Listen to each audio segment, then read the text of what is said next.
Salut Benjamin. Et là, aujourd'hui, le titre, c'était Taylor était-il vraiment un sale type? C'est vrai qu'au moment où on se dit, il faut en finir avec la consommation à outrance, etc., et donc la production en chaîne, je sais pas quoi, c'est un super thème. Et donc, Taylor, on en pense quoi? Oui, vous avez tous entendu parler de Frédéric Taylor et du Taylorisme. Et quand on dit qu'une organisation, qu'une entreprise, elle est trop taylorienne, c'est rarement pour adresser des lauriers ou un compliment. C'est qu'il y a quand même quelque chose qui ne va pas. C'est souvent même une accusation.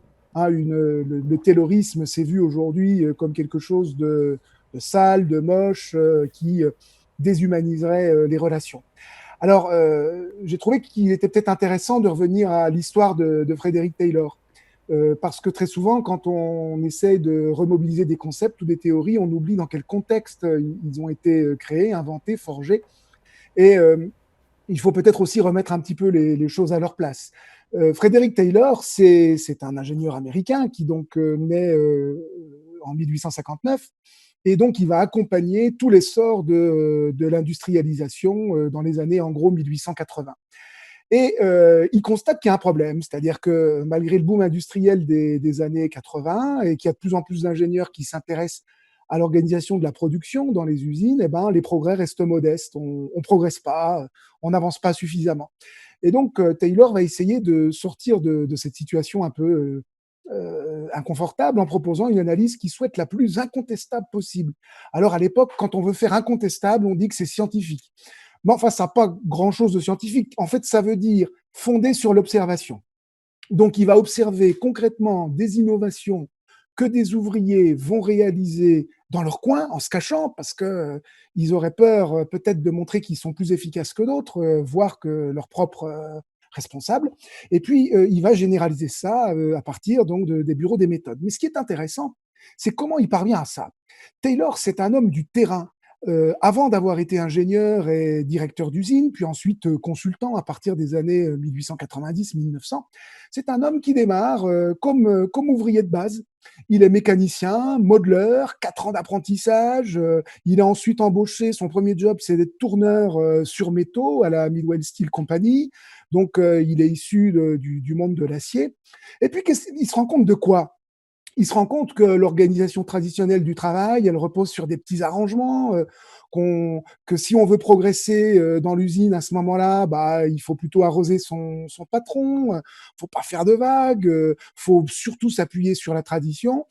Et donc, il se rend compte en fait que c'est pas forcément les meilleurs qui progressent et qui ont les meilleurs salaires. Il constate aussi que les rémunérations, elles relèvent sur des arrangements collectifs plus ou moins occultes. Et donc, il va donc inventer ce qu'il appelle le scientific management, l'organisation scientifique du travail, qu'on ne traduira pas très très bien en français par ce mot-là, mais qui consiste en fait à objectiver la situation. Eh bien, ce qu'il faut comprendre, c'est que c'est au nom d'une certaine justice sociale que Taylor va mettre en place ces nouveaux modes d'organisation. Parce qu'il veut dire, bah, dans le fond, si tu bosses plus, c'est normal que tu gagnes plus. Si tu as des compétences, on va essayer de les repérer et on va t'accompagner. Tu vas prendre des cours du soir et tu vas progresser dans l'entreprise jusqu'à ce qu'on puisse te proposer des postes qui te conviennent. C'était son adage, the right man at the right place. Bref, on voit bien que c'est au nom de ces progrès-là et aussi surtout de principes de justice que Taylor va profondément innover dans une situation qui reposait beaucoup sur la tradition et sur les habitudes. Et en fait, les résultats vont être spectaculaires. Il va, dans les usines où il passe, il va avoir des gains de productivité qui vont augmenter de presque 400%, les salaires qui eux-mêmes sont doublés, et ce, en limitant les troubles fonctionnels des ouvriers. Donc on pourrait se dire, mais dans le fond, c'est génial. Et en fait, la question centrale aujourd'hui, c'est ben, pourquoi est-il critiqué, quoi? Parce que il faudrait peut-être lui reconnaître ce qu'on lui doit. T'es Ouais, d'accord, Benjamin? Pourquoi est-ce qu'on lui en veut autant? mais le bug, il est où? Parce que jusqu'à présent, ça va. Bon, alors je crois que tu as fait exprès de nous faire style. Jusqu'à présent, ça va. Mais alors, où est-ce que ça va pas? Bah, le problème, c'est ses successeurs, c'est ses héritiers. C'est-à-dire il a une mauvaise idée, ce Taylor, c'est qu'il meurt trop jeune. Il meurt à 59 ans en 1915. Il a en gros écrit un bouquin majeur en 1911. Et puis certains vont donc récupérer ces idées mais pas les appliquer complètement.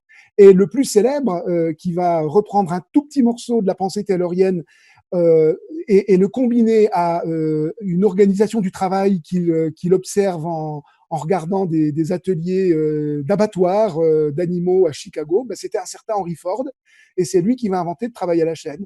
Mais le travail à la chaîne, c'est pas du taylorisme. Le taylorisme, en fait, c'est une réflexion sur nos méthodes de travail. Et dans le fond, aujourd'hui, on se cache un petit peu du taylorisme, mais regarder ces méthodes, essayer de regarder ce qui est le plus efficace pour un moindre coût et pour un moindre mal pour les personnes, bah, je trouve que c'est pas mal. Et dans le fond, ça reste quand même des principes tayloriens. Simplement, ceux qui l'ont suivi, ils ont eu besoin de se démarquer, de montrer qu'ils étaient plus intelligents que lui, et ils ont essayé d'appuyer, mais avec une relative malhonnêteté intellectuelle, je dois dire.